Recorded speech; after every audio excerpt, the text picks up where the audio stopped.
Kejaksaan Tinggi Jawa Timur menangkap Ronald Tanur, terpidana kasus tewasnya Dini Sera di kawasan Pakuwon City, Surabaya. Usai menjalani proses administrasi dan pemeriksaan kesehatan, Ronald Tanur dibawa ke rutan Medaeng untuk menjalani hukuman.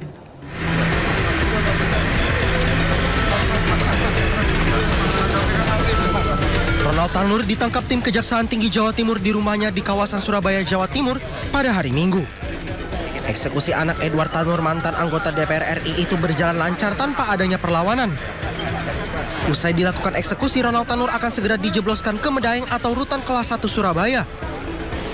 Menurut Mia Amiati, Kepala Kejaksaan Tinggi Jawa Timur, apabila dalam beberapa waktu ke depan pihak Kajari memiliki novum atau bukti baru yang belum pernah diajukan ke pengadilan, maka jaksa bakal akan melakukan peninjauan kembali terkait putusan kasasi Ronald Tanur yang dijatuhi hukuman 5 tahun oleh Mahkamah Agung.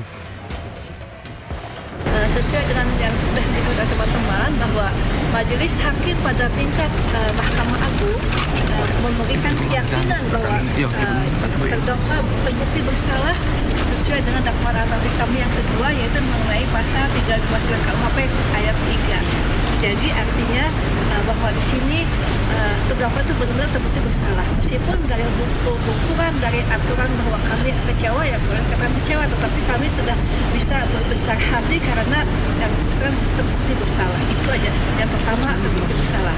Nanti kalau misalnya di bidang ada novum bisa kita bayarkan mereka. Tapi sekarang tidak menghalangi upaya hukum, kita laksanakan eksekusi terlebih dahulu dan petunjuk pimpinan melaksanakan segera eksekusi. Kemudian dakwaan alternatif mungkin teman-teman masih hafal. Yang pertama berkaitan dengan kesatu pasal 338 KUHP tentang pembunuhan, kemudian yang kedua pasal 351 ayat 3 KUHP yang saya sampaikan tadi yang terbukti oleh Majelis Hakim pada tingkat pengadilan Mahkamah Agung, tingkat kasasi, dan yang ketiga adalah dakwaan ketiga ada 359 KUHP dan 351 KUHP dan terbukti di dakwaan alternatif yang kedua. Dan di sini tuntutan yang kami ajukan pada itu adalah tuntutan dengan coba untuk bisa menuntut yang bersangkutan dengan tuntutan pidana penjara 15 tahun, di mana kami merupakan ada pasal 338 KUHP, tapi tidak bisa dibuktikan oleh pihak yang Majelis Hakim, hanya putus dengan putusan pasal 351 ayat 3 KUHP. Ronald Tanur sendiri bungkam dan tidak memberikan keterangan saat ditanyai oleh awak media ketika akan dibawa ke Rutan Kelas 1 Surabaya. Mas, mungkin ada permohonan, Mas. Mas, ada mau disampaikan, Mas? Komentar sedikit, Mas. Mas, soal 5 tahun gimana, Mas? Kurang atau gimana, Mas? Sebelumnya Mahkamah Agung telah membatalkan putusan bebas terdakwa Ronald Tanur dari Pengadilan Negeri Surabaya. Melalui langkah kasasi, MA menjatuhkan Ronald Tanur hukuman 5 tahun penjara. Dari Surabaya, Jawa Timur, Hari Tambayong, iNews melaporkan. Vonis bebas kontroversial Ronald Tanur mengungkap fakta lain. Ya, Kejaksaan Agung membongkar jual beli kasus di Mahkamah Agung. Jarod Richard, makelar kasus Ronald Tanur, ditangkap dengan barang bukti fantastis, uang tunai senilai hampir 1 triliun rupiah dan logam mulia sebanyak 51 kg.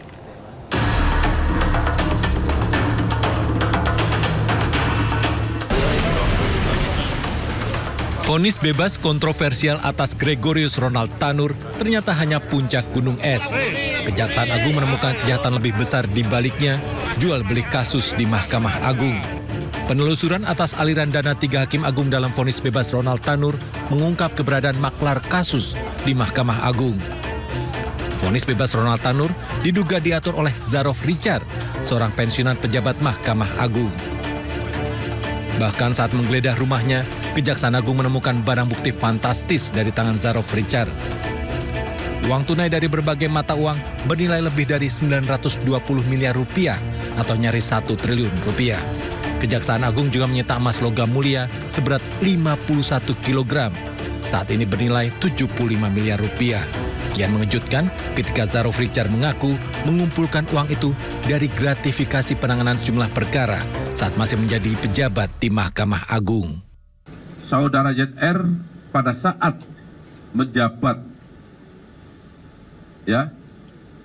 menjabat, sebagai kapus diklat tadi ya saya katakan, menerima gratifikasi pengurusan perkara-perkara di Mahkamah Agung dalam bentuk berbagai macam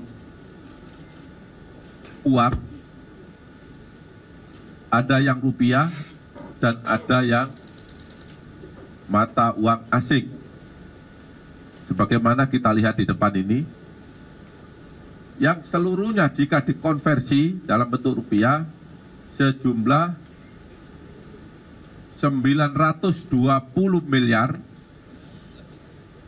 912 juta 303.714 rupiah.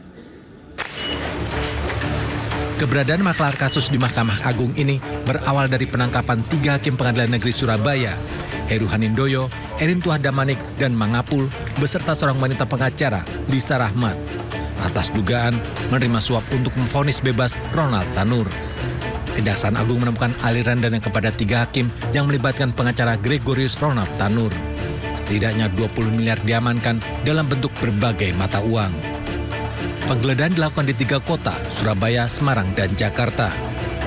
Dari rumah Lisa Rahmat di Surabaya dan apartemennya di Jakarta, disita uang tunai dalam mata uang rupiah, dolar Amerika, dan dolar Singapura.